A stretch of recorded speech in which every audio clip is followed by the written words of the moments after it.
Yo soy la doctora Blanco, de nombre Fiona, y trabajo con Berta en la Fundación Jiménez Díaz en el servicio de genética. Yo me dedico más a la parte de consulta, pero colaboro con la doctora Noguera en múltiples estudios de investigación. Yo no voy a entrar a hablar de los estudios de investigación, sino en algo mucho más práctico y del día a día de las opciones reproductivas que tienen los pacientes con enfermedades raras y ultrararas.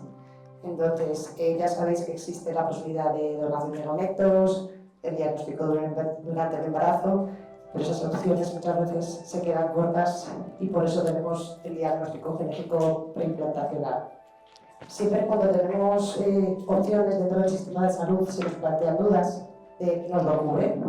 ¿Me lo cubre a mí y a qué pacientes? ¿Cómo es este proceso? ¿En qué consiste? ¿Y realmente tiene alguna posibilidad de éxito? Pues vamos a intentar cubrir cada una de estas preguntas acerca del PGT, que significa diagnóstico genético preimplantacional, que es Preimplantational Genetic Testing.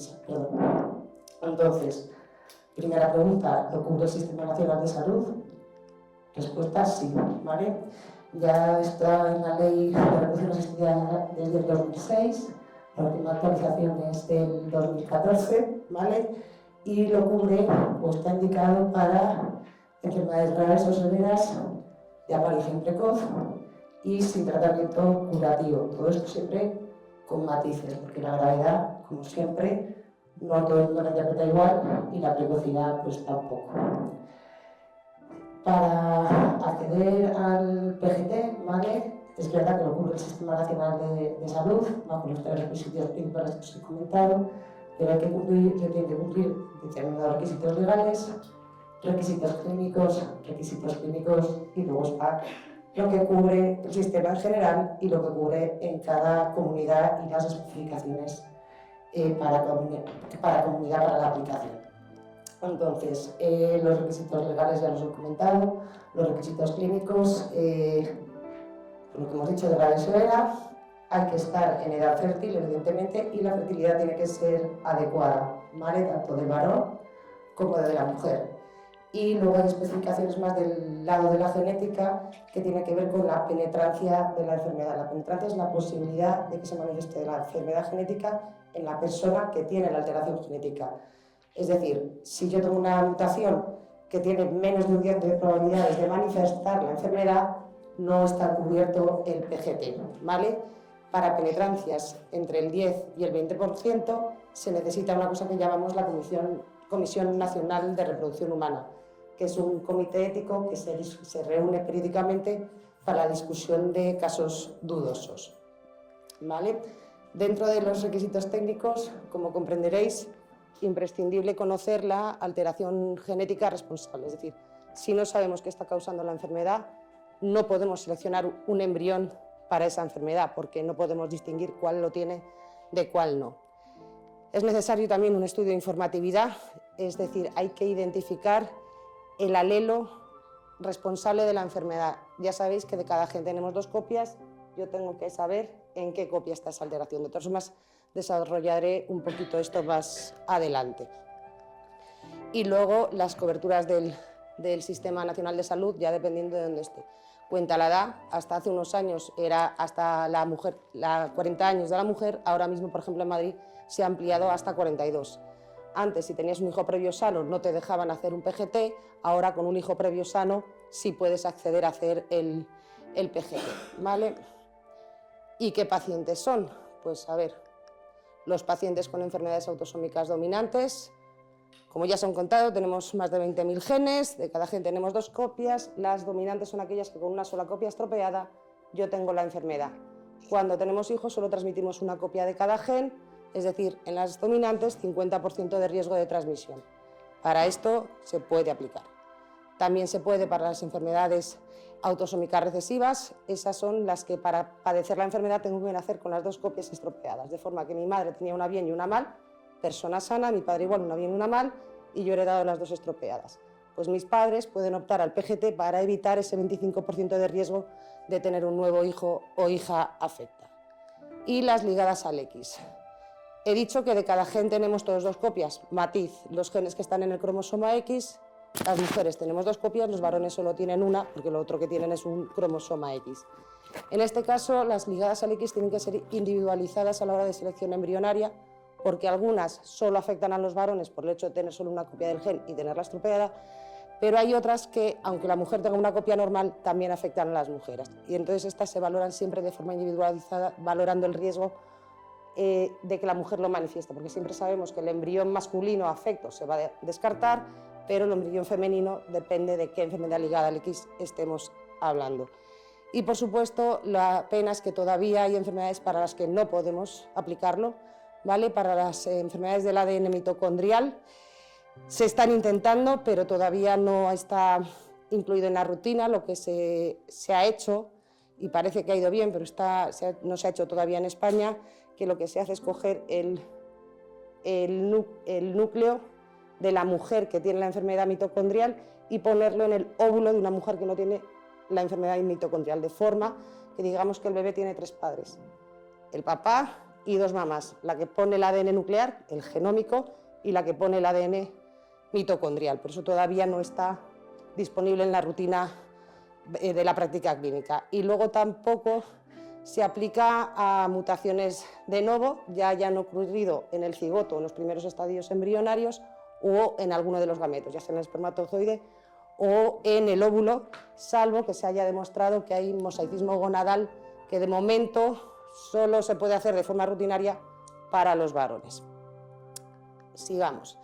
¿Y qué pacientes? Os he mostrado qué modelos hereditarios, pero esta imagen ya la habéis visto en la presentación de la doctora Almoguera. ¿Qué alteraciones genéticas?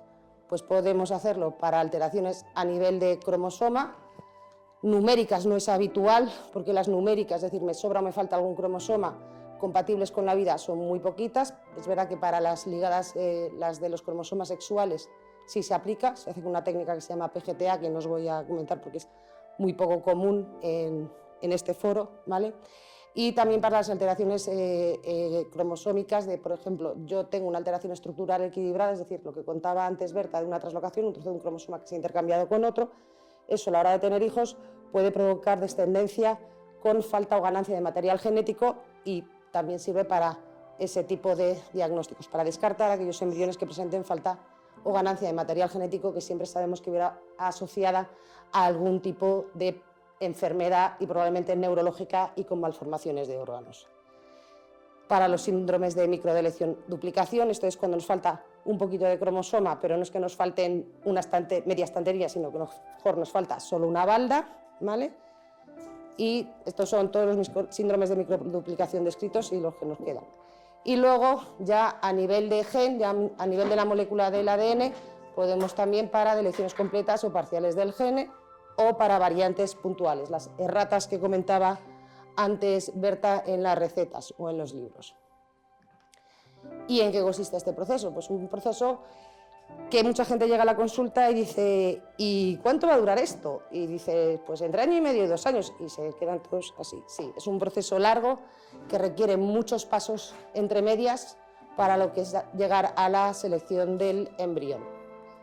Entonces, es un trabajo compartido entre la unidad de reproducción asistida y genética, y aquí también tenemos a los embriólogos, por supuesto, y lo que se hace es en la mujer una estimulación ovárica, porque de partida solemos ovular 1 o 2 óvulos como mucho, y que lo que se pretende es que muchos óvulos entren en maduración. Luego se hace una pequeña cirugía donde se extraen esos óvulos que han madurado, se prepara el esperma, es decir, se hace una selección de los espermatozoides más capacitados, ¿vale? Se hace el proceso de fecundación, y los óvulos que se fecunden y den lugar a embrión se los deja crecer, ¿vale? Hasta esta fase, que es donde generalmente se hace la biopsia. Es verdad que en algunos casos se hace también la biopsia en día 3, pero cada vez más se está tendiendo a hacer la biopsia en día 5. Y el embrión se biopsia y se congela, ¿vale? Porque si no, se muere. Y entonces tenemos la biopsia en día 5 que llevamos y hacemos el estudio genético. Hay distintos tipos de PGT según lo que queramos analizar, ¿vale? Está el SR, que es para las alteraciones estructurales, lo del trozo de cromosoma pegado al otro. El PGTM, que es el que aplica las mutaciones puntuales, también a los síndromes de microdeleción-duplicación. Los DHLA, que eso es para tener hijos compatibles para donación de médula ósea. Y el PGTA, que es el que son para las alteraciones numéricas de cromosomas. Se hace el diagnóstico y se dice, pues este vale, este no vale, y si hay varios, pues algunos se congelarán y otros se transferirán y darán o no lugar a una gestación. Como he dicho, hay distintos tipos de PGT según lo que estemos queriendo analizar en el embrión. Aquí lo que más nos aplica son los PGTM, que son los de monogenic, ¿vale? Una alteración de un gen concreta. ¿Y en qué consiste? ¿Cómo hacemos para mirar eso en el embrión? ¿Qué es lo que miramos en el embrión? Pues a ver, el método directo, que sería mirar solo la mutación, si tenemos en cuenta que la cantidad de material genético que tenemos es muy limitada, porque es un embrión que tiene en ese momento de vida entre 150 a 200 células y vamos a coger 4, 5, 6, lo máximo 8, la cantidad de ADN disponible ahí es muy poquita. Corremos el riesgo de, por cuestiones técnicas, no identificar la alteración. ¿Qué hacemos, por tanto? Aplicar a la vez, en paralelo, la detección indirecta, que es lo que os comentaba antes, de identificar cuál es la copia del gen que tiene la alteración. Cuando en genética os cuentan genomas, exomas, en general la mayoría de las técnicas te permiten identificar una alteración genética y decir, pues esto es la causa de la enfermedad, pero no te identifica en qué copia del gen está. Yo he dicho que tenemos 2 copias de cada gen. ¿Qué hacemos para intentar afinar esto y luego no meter la pata en el estudio de los embriones? Pues a ver, sabemos que a lo largo del genoma, ya hemos dicho que solo hay un uno codificante, hay regiones que se repiten, ¿vale? Que están repetidas, y en cada persona ese número de repeticiones varía, y más bien por familia. Entonces lo que hacemos es eso, mirar esas repeticiones alrededor de donde sabemos la mutación para poder identificar en qué copia está, de forma que siempre necesito las muestras de los dos progenitores y generalmente de los que serán futuros abuelos, para poder identificar cuál es la copia alterada, no solo por la mutación, sino por los marcadores y establecer el haplotipo, ¿vale? De esta forma, que es lo que os comentaba, necesitamos muestras de la pareja y de los familiares. Por defecto siempre hacemos el cariotipo, que es la imagen de los cromosomas, para asegurarnos de que no nos dejamos nada en el tintero. Cada PGT se diseña individualmente, porque cada mutación suele ser individual de cada familia o incluso de cada paciente, y los STR, las regiones repetidas, también son diferentes según la región genómica que estamos hablando y según las familias. Por lo tanto, cada uno de estos procesos es individualizado totalmente para esa persona y esa pareja. Incluso en una misma familia donde 2 personas tienen la misma mutación que pueden transmitir a sus hijos, no tienen la misma pareja.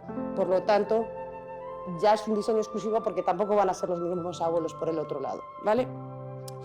A veces también, cuando son mutaciones de novo en los varones, es decir, el varón es el que tiene la mutación por primera vez y tiene un riesgo del 50% de transmisión, podemos hacer esos estudios en los espermatozoides, porque hay espermatozoides que sí tienen la mutación y otros que no, que eso es lo que hablamos de las mutaciones de novo de origen pater, ¿vale? Esto sería un ejemplo de un estudio, ¿vale?, de informatividad en una enfermedad recesiva.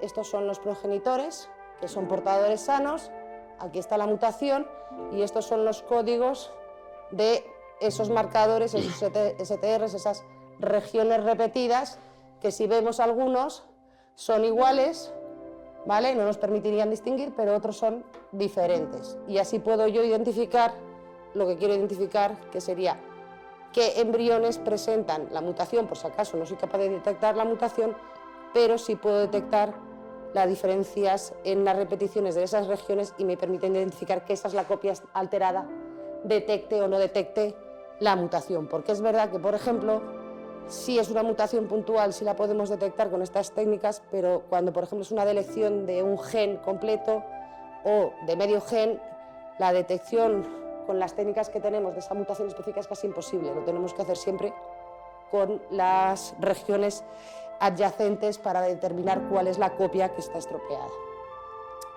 Vale, ¿y qué probabilidad de éxito tiene? Pues este es un artículo ya un poco antiguo, pero no he encontrado ninguno más actualizado, donde lo que vemos que 41% de test de embarazo positivo, embarazos evolutivos un 32% y al final niños que llegan a nacer sanos un 24%. ¿Vale? Y en resumen, lo cubre el Sistema Nacional de Salud. Sí puede acceder mucha gente, pero tener en cuenta que hay ciertos requisitos legales, reproductivos, técnicos, que es necesario, imprescindible, tener el diagnóstico genético antes de ponerte a hacer todo esto, y el proceso consiste en un proceso de reproducción asistida con estudio embrionario, ¿vale? Con un preestudio de la familia y de los futuros progenitores, y que cada caso necesita una evaluación individual, tanto ginecológica como genética, y que requiere siempre la implicación de los familiares. Y por mi parte está simplemente dar las gracias al equipo de las neuropediatras y de genética de mi hospital y al equipo de reproducción asistida, que sin ellos tampoco podemos hacer todo esto. Gracias.